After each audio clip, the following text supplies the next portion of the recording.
Good morning students. I hope you all are fine and have gone through the yesterday's video. In our yesterday's lecture, बच्चे we discussed about how the sexual reproduction occurs in case of plants. See बच्चे, we discussed the structure of the flower. In that structure particularly we discussed the structure of the carpel, how the pollen grains they fall on the stigma of the pistil or of the carpel.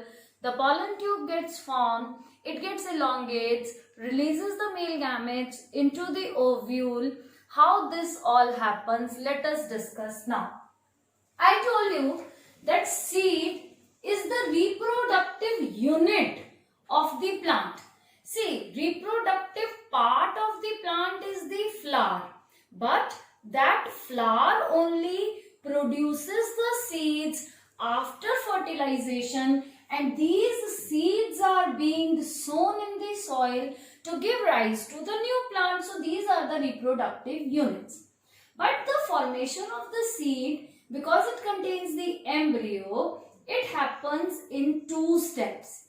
First is the pollination, which we discussed yesterday, and the second one is the fertilization. In pollination, we discussed that the pollen grains, they get transferred from the male reproductive part, that is from the anther of the stamen to the stigma of the carpel or to the pistil, and it is of two types, self-pollination and cross-pollination. Once pollination has occurred, then the fertilization occurs. The type of fertilization in case of flowering plants is called double fertilization, and it is triple fusion. See how. This is the diagram of the pistil. It is very important diagram. In a 5 marks question only, a part is many a times being asked as to draw the diagram of the pistil and show the fertilization of the egg cell and the polar nuclei. And the B part is the what are the post fertilization changes that take place in a pistil. This is the stigma. Pollen grains are present over there. These pollen grains, they contain the male gametes. They germinate to form a long tube.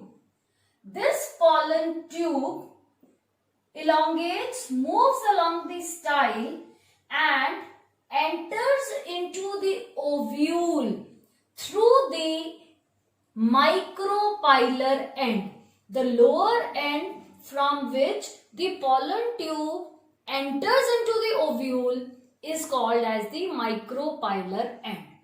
This is the ovule present in the ovary. Each ovule has 8 nuclei. 2 nuclei are present in the center. They form a central cell. We also call it as polar nuclei. One is the egg cell, which is surrounded by 2 cells called as synergids.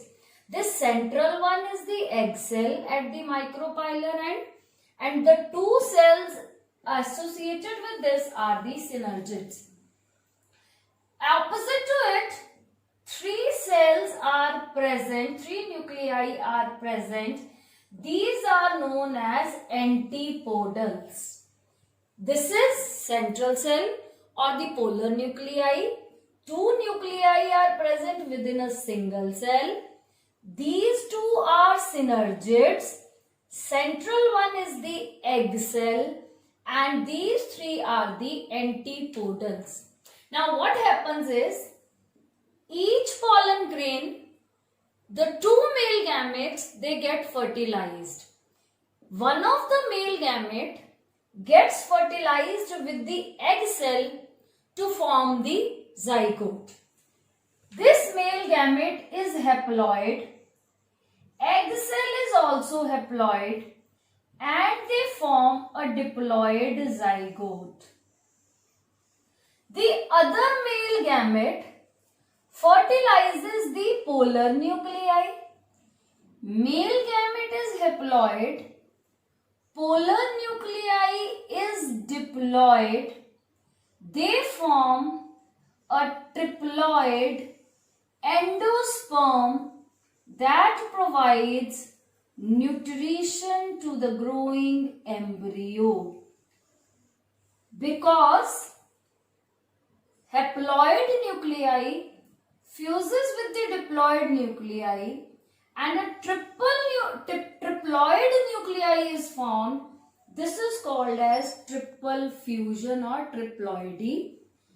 Here, haploid nuclei fertilizes with another haploid egg cell to form a diploid zygote. Since the fertilization is taking place 2 times, once with the egg cell, other time with the polar nuclei, we call it double fertilization. When the male gamete, the haploid male gamete, fuses with the diploid polar nuclei, it forms a triploid endosperm nucleus. We call this process as triple fusion. Now, once the fertilization has taken place, the zygote is being formed. This zygote undergoes repeated mitotic divisions within the ovule, and the ovule develops a tough coat and gets converted into seed. Now here you understand the post-fertilization changes. Number 1, ovule having the fertilized egg and endosperm nuclei gets converted into the seed. Ovary with the seeds inside it gets converted into the fruit. The other parts of the flowers as well as of the pistil, that is the stigma, style, sepals, petals, all of them fall off. The seed contains the baby plant or the embryo. The part of the embryo which develops the roots is called as the radicle. The part of the embryo which develops the stem is known as the plumule. And later on, when the seed gets favorable conditions, it germinates and gives rise to new plant. The cotyledons, they provide nutrition to the baby plant. Each seed has 3 parts. One is the baby plant having the radicle and the plumule, and other is the cotyledon that provides nutrition to the growing plant or the embryo inside the seed. So the 2 questions which are extremely important and they are of 5 marks most of the times are these only. First is this diagram of pistil, and the same diagram which I am sending you in the notes with all the 8 nuclei must be drawn. No other diagram from the book will be drawn. And the B part is the post-fertilization changes. These are the fertilized ovule gets converted into the seed. Ovary gets ripened to form the fruit.